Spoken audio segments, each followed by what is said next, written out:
Bom dia, nosso grupo, que sou eu, Guilherme Amaral, Tasto Conte, Henrique Wagner e Vinícius Goluarte, fizemos um trabalho sobre a molécula luminol.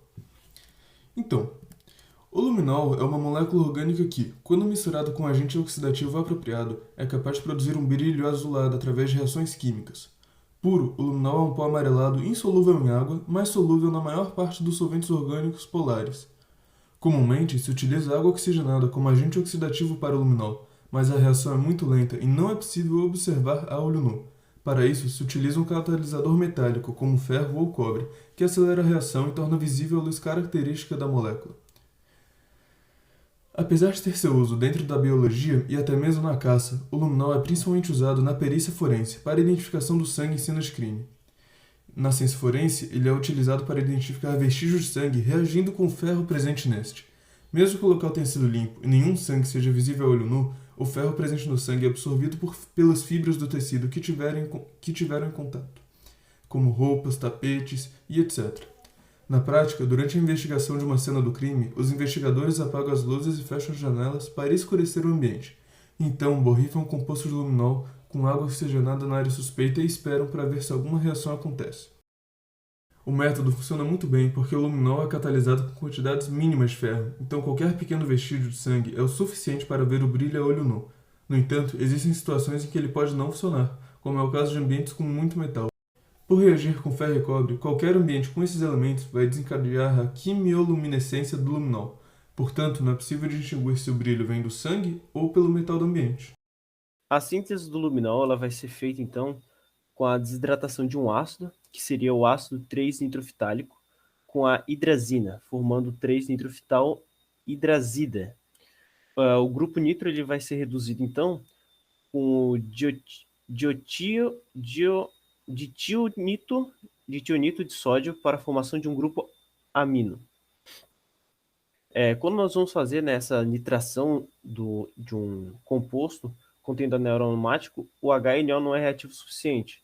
Então a gente vai ter que adicionar ácido sulfúrico para formar o íon nitrônio, para daí sim forçar a nitração do anel aromático. Nós optamos por fazer a síntese do ácido 3-nitrofitálico por questões financeiras, porque saiu muito mais barato fazer a síntese do que comprar ele pronto. Aqui tem uma tabela com algumas propriedades físico-químicas. O ponto de fusão é de 319 graus Celsius, a solubilidade em DMS, que seria sulfeto de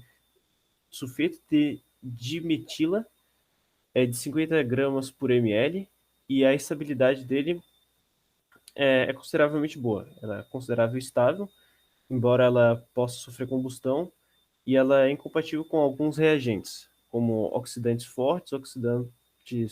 é, oxidantes fortes, ácidos fortes, bases fortes e agentes redutores fortes. E quando ela age com uma oxidação, né, quando ela reage com um oxidante, ela emite luz e é por isso que ela é tão interessante no nosso estudo. Aqui nós temos um diagrama, o diagrama de Homer, para ter mais ou menos uma noção de como é que ela é.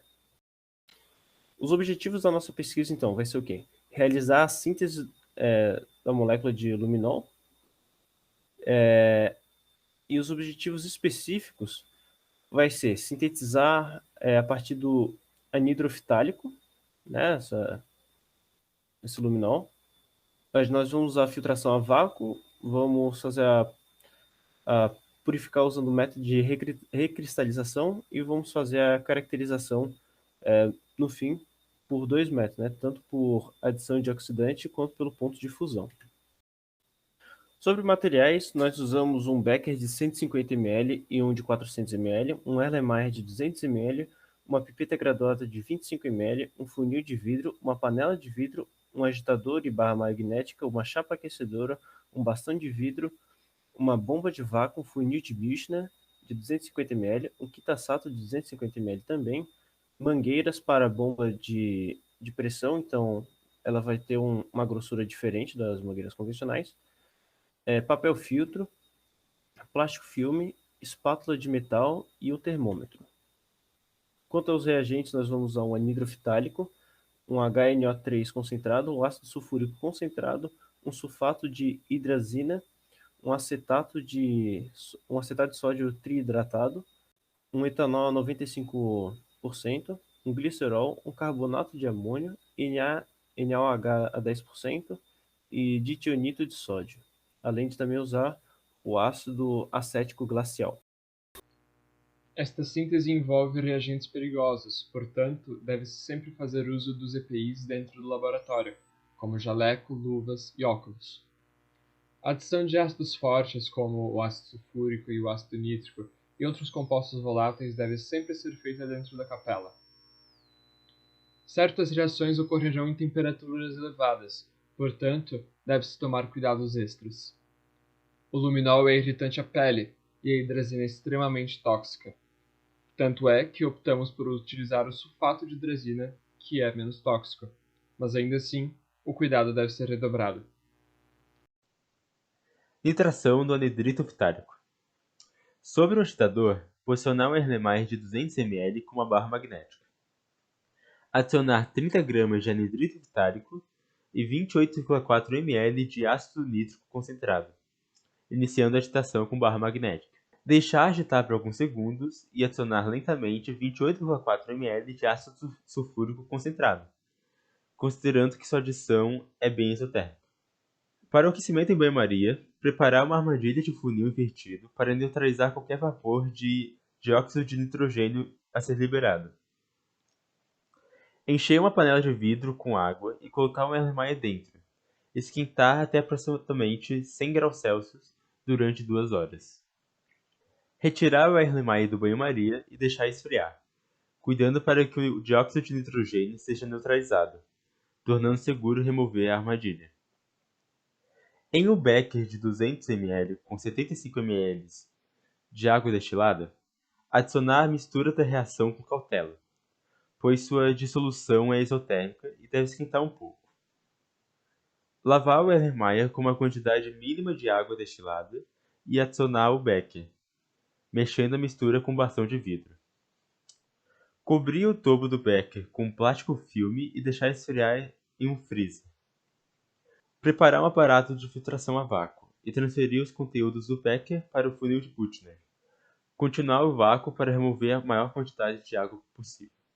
Recristalização do ácido 3-nitroftálico. Transferir o produto filtrado para um becker de 150 ml para realizar uma recristalização, considerando que ainda está impuro, garantindo qualquer remoção do ácido 4-nitroftálico presente.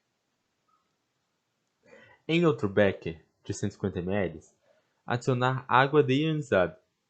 Posicionar ambos os beckers em uma chapa aquecedora e transferir pequenas quantidades de água fervente para o becker com o produto, lentamente até que esteja tudo completamente dissolvido. Eventualmente a solução ficará translúcida e poderá então ser retirada do aquecimento. Deixar esfriar lentamente para maximizar a formação de cristais. Caso os cristais não estejam sendo formados, arranhar o fundo do becker com um bastão de vidro para que pequenos estilhaços sirvam de sementes para a formação de cristal. Seguidamente, filtrar o precipitado a vácuo para retirar toda a água. Lavar com água deionizada, fria e misturar com bastão de vidro 2 ou 3 vezes.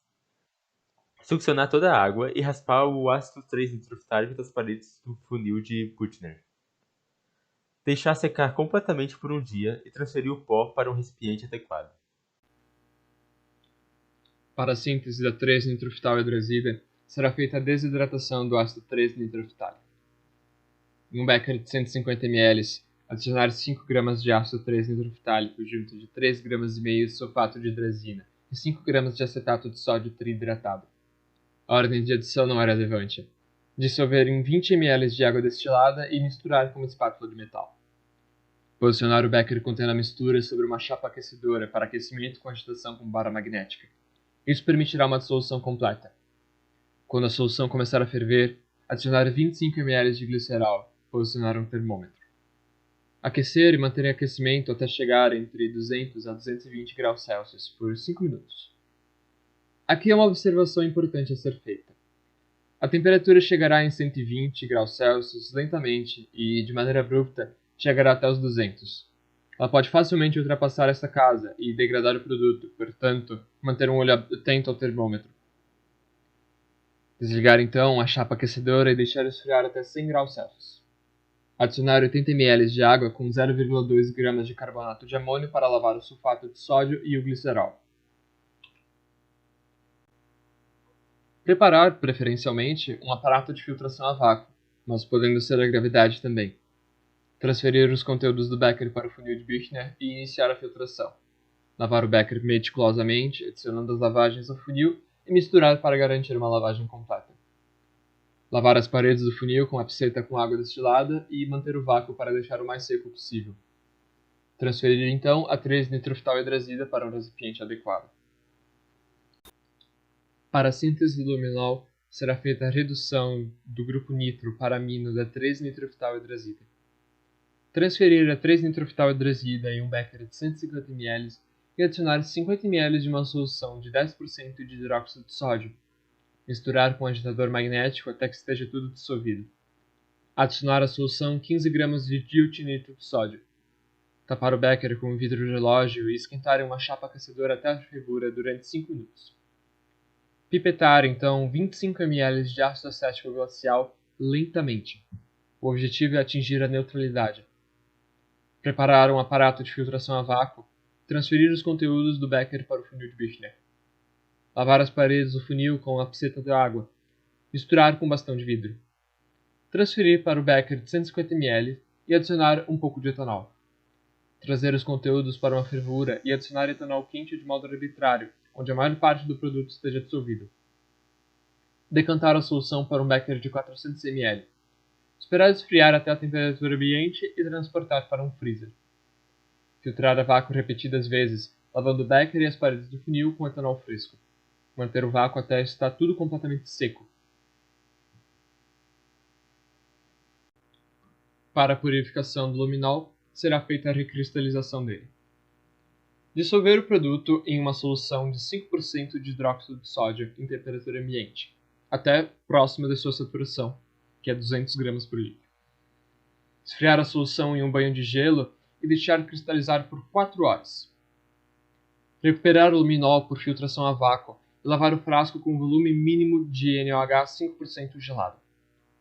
A recristalização pode ser feita até se obter um produto branco. Para a caracterização do nosso produto, serão empregados 2 métodos distintos. Para uma caracterização qualitativa, serão preparadas 2 soluções. Solução A. Sobre um agitador, posicionar um Erlenmeyer de 1 litro com uma barra magnética. Adicionar 500 ml de água e 4 gramas de carbonato de sódio, iniciando a agitação com barra magnética. Quando estiver totalmente dissolvido, adicionar 0,2 gramas do luminol sintetizado e 25 gramas de bicarbonato de sódio. Quando a solução estiver transparente, adicionar 0,2 gramas de carbonato de amônio. Assim que a solução ficar diluída, adicionar água no Erlenmeyer até a marca de 1 litro. Deixar agitar por mais 1 minuto. Para a solução B, sobre o agitador, posicionar um Erlenmeyer de 1 litro com uma barra magnética. Adicionar 30,4 gramas de ferricianeto de potássio e 1 litro de peróxido de hidrogênio 3%. Agitar até dissolver. Agora, em uma sala escura, colocar a solução A e a solução B simultaneamente em um becker. Na ocasião de você ter sintetizado um luminol, a solução começará a emitir um brilho azul. Para a caracterização por ponto de fusão, deve-se, primeiramente, selar uma das pontas do tubo capilar em um bico de Bunsen. Coletar uma pequena amostra do luminol sintetizado com o capilar selado. Inserir o tubo no aparelho de fechejões e aquecer rapidamente até a casa dos 300 graus Celsius. Chegando nisso, reduzir a taxa do aparelho para algo mais lento. O luminol deve começar a se infundir por volta dos 319 graus Celsius.